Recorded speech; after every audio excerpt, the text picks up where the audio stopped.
So the annual IC3 Internet Crime Report for 2020 was released very recently, and the Internet Crime Report is from the Internet Crime Complaint Center, IC3, which is a division of the FBI.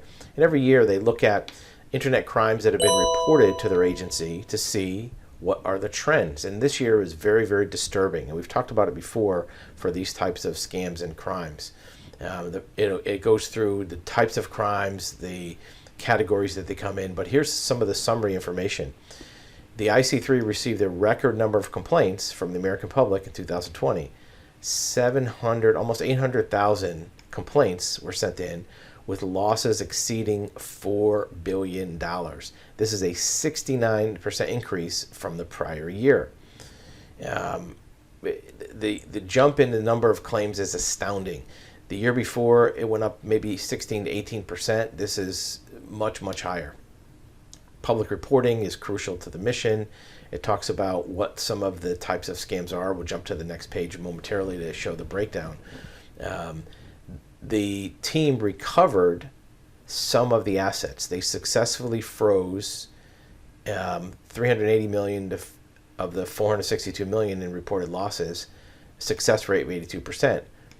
But that is of the reported losses, not of the actual losses. The IC3 has a development team which assists financial law enforcement of dismantling these agencies, but it's like whack-a-mole. There's way too many of them out there.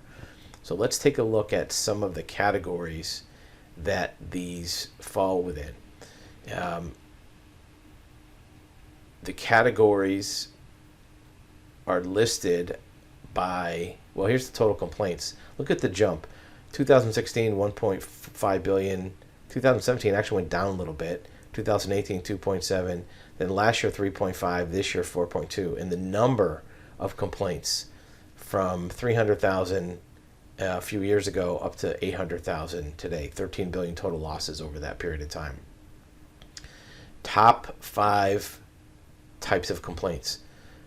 Phishing complaints. Obviously the highest. Non-payment delivery, that means you pay for something and you don't get what you're supposed to get. Extortion, that includes ransomware. That's a little bit less of a common number of complaints, but the dollar amount is much higher. Personal data breach, somebody hacks your, kind of like identity theft, which is the last category. Here's what they do, which is kind of a breakdown of their role. The business email compromise, this is what we want to talk about the most. This is when a hacker or fraudster gets into the email of a company. And they even have an acronym for it, BEC or EAC. They received 20,000 complaints, adjusted losses of 1.8 billion. It's a sophisticated scam targeting both business and individuals performing transfers of funds.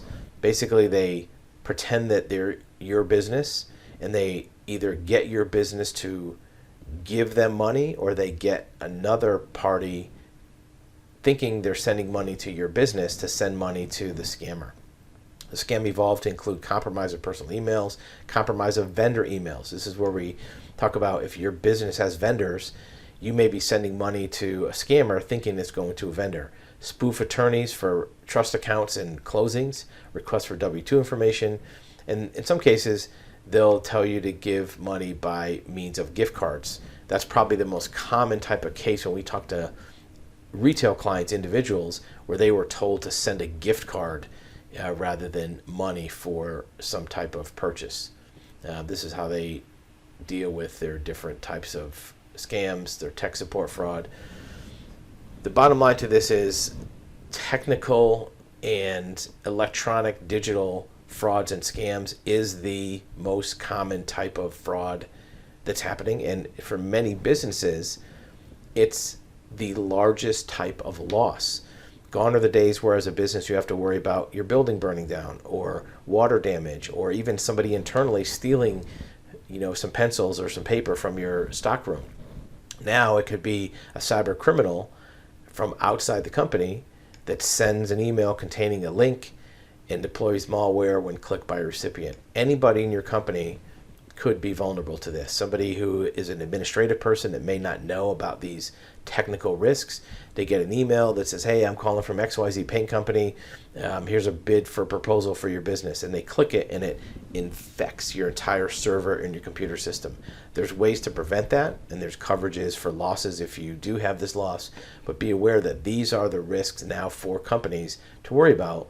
And the FBI IC3 has seen an explosion in growth of these. And as a company, you can deploy very simple preventive measures to lower the probability that it happens to you, and probably buy some coverage from an insurance agent that will protect you if the loss does occur.